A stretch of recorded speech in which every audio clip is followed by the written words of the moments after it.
My name is Piero Basso. I'm a cinematographer from Italy, but based in New York, and I'm the chair of the cinematography program at New York Film Academy New York campus. My encounter with Robby Müller has been, I'd say, particularly special for various reasons. One is that I discovered him without knowing that I was discovering him. I realized when I was in college in Italy that I was watching certain movies which I loved very much, and at a certain point I started to realize that a lot of these movies were actually having a common denominator, which was Robby Müller as a cinematographer.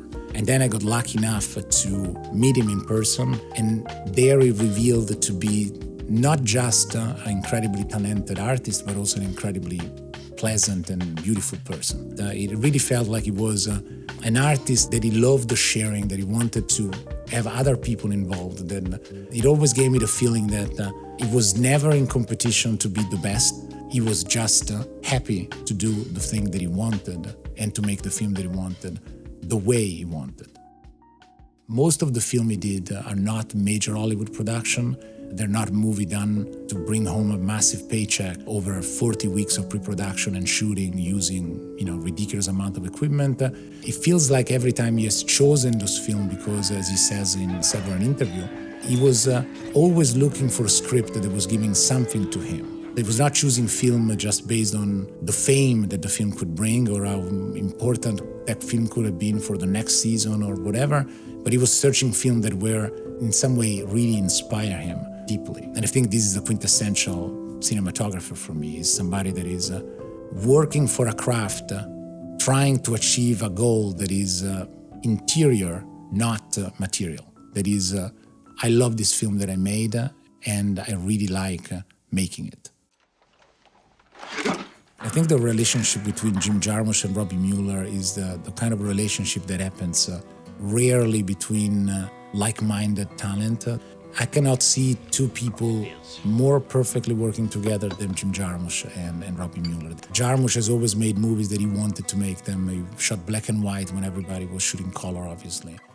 He went against the conventions.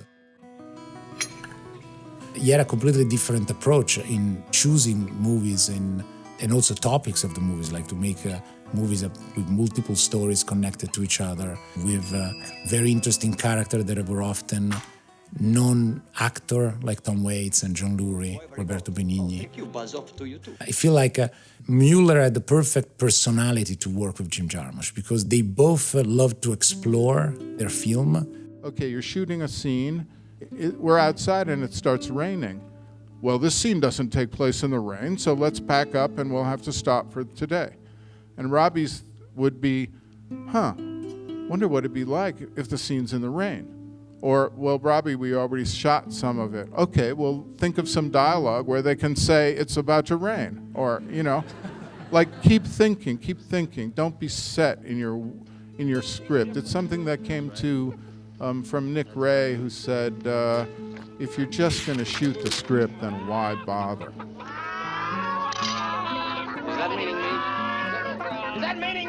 The script is the starting point, but what really is interesting is to be there, to explore it with the actor, to come up with ideas, to build the film there. I personally love, and I see very similar to this, for example, to the Dardenne brothers, the way they work. Apparently, they go to set, they send everybody away, they work with the actors, they build the scene, then they get the DP and the crew back and they shoot the scene. They don't go with a shot list that is ready to go, knowing exactly what to do, but they have to build, because once you are on set, everything is different. For a person like Robby Müller, which is a very curious DP, a person that likes to explore reality, I cannot see him with a better person than Jim Jarmusch, because together they probably every time went on set and basically figured out what was inspiring them that day and figured out how to film it, obviously following a consistent path that brings them at the end to have a film that is cohesive.